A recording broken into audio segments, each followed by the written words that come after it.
Welcome to the Finer Femininity Catholic Women's Podcast, a podcast for Catholic women with traditional values, women who are striving for sanctity, learning to be more joyful and feminine in their vocations by studying Our Lady, the saints, and revered Catholic men and women.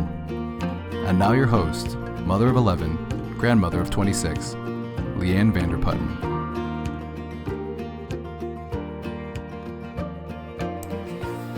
This little excerpt called Cheerfulness I'm going to share with you today, and it comes from the little book written in the 1960s called Helps to Happiness by Father John Carr, C.SS.R. Cheerfulness. It often struck me that if cleanliness is next to godliness, cheerfulness is a near relation. The cheerful are truly benefactors of the world in which they move. But now they do have more than one counterfeit. There is the nagging tease. Reasonable banter should be taken graciously, lest the salt of life disappear. But I am speaking of the tease who rubs in the salt and knows not when or where to stop. He may think himself highly amusing and be highly amused, but his victim may think otherwise. He may not be in a receptive mood, or the teasing may touch a particularly sensitive chord. The teaser should have the sense and charity to see how far he may go. Then there is the boisterously cheerful personage. His cheerfulness bursts upon you like a hurricane. He deluges his company with his oppressive joviality. He deafens you with his unceasing immoderate laughing, and head and ears are the worst of this tempest of animal spirits. Then there is our mercurial friend, whose spirits rise and fall like the mercury in the barometer with tropic suddenness. Brilliant sunshine may be speedily followed by darkness and storm. His cheerfulness is a capricious thing and not to be relied upon. Today his face expands in an all-embracing smile. Tomorrow it is as long as a violin. Then there is that unsympathetically cheerful individual who can't see why everybody is not on every occasion as cheerful as himself. He thinks the sorrows of others can be laughed away. He pooh-poohs their little griefs, draws a rude finger across the tangled skein of their worries, and forgets that what are trivialities to him may for them be a sore affliction. He knocks with an unfeeling loudness at their heart, instead of tapping gently at its doors. None of these is cheerful with the cheerfulness that is one of God's best blessings. He is a counterfeit and can be most unpleasant. True cheerfulness is an habitual sunniness of disposition, a more or less constant good humor. Though the cheerful man is not always actually smiling, yet a smile is ever near the surface and readily breaks into laughter it is good to hear. He is easy of approach, and in his company you are at once at ease.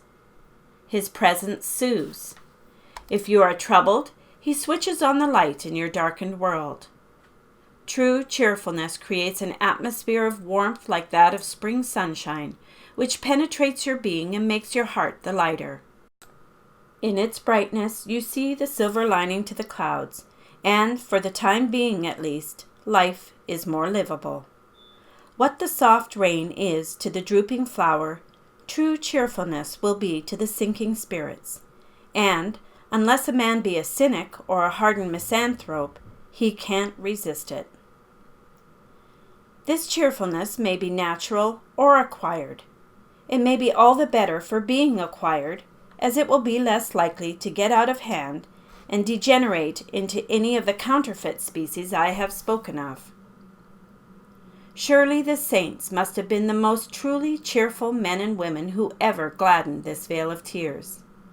Some of them were outstandingly so, whether by temperament or by virtue of some characteristic of their sanctity. But indeed, if we think of some of the ingredients that went into the making of that sanctity, cheerfulness must have been theirs. The saints tasted the joys of a good conscience to a supreme degree, and unusual cheerfulness must have been their outward expression. They cut themselves loose from the tyrannies of their passions by extraordinary self-denial, and we can guess what cheerfulness was born from the ensuing freedom. They lovingly shouldered the daily cross, recognizing the hand of God in all the happenings of life, grave and happy, and it takes no deep knowledge of ourselves and our ill humor to realize the cheerfulness that must have followed.